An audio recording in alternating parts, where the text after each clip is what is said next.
வணிக தர்மங்கள்.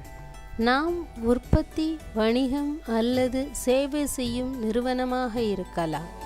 நமது வணிகம் சிறியதாகவோ நடுத்தரமானதாகவோ அல்லது பெரியதாகவோ இருக்கலாம். ஆனால் வணிகத்தின் தன்மையை பொறுத்து இந்த வணிகம் அது அடைய வேண்டிய சில குறிக்கோள்களை கொண்டிருக்கும்.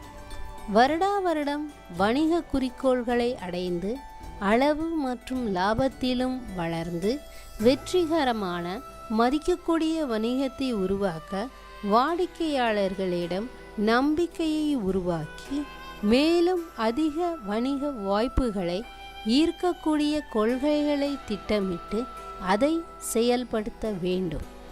மேலும் தொழிலாளர்கள் திருப்தியையும் பங்குதாரர்கள் நல்ல பங்கு லாபங்களை பெறும்படியும் வணிக நிர்வாகம் எல்லா வகைகளிலும் வணிக வரையறைகளை எட்டி மரியாதையை அடைய வேண்டும்.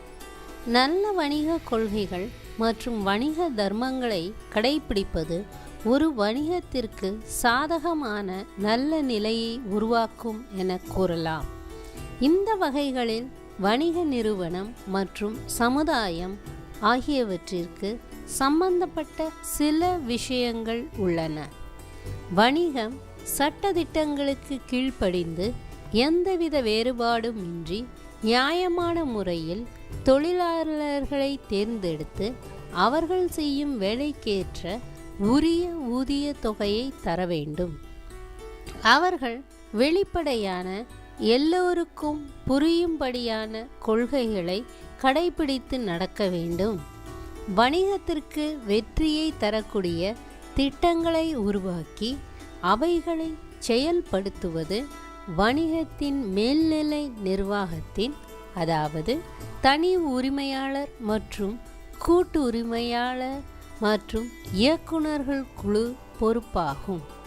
வணிக திட்டங்களை வெற்றிகரமாக செயல்படுத்த திறமையான, கடுமையாக உழைக்கக்கூடிய நேர்மையானவர்கள் தேவை. பல வெற்றிகரமான வணிகங்கள் இயங்குவது ஏராளமான குடும்பங்களின் மகிழ்ச்சியை பொங்கச் செய்யும்.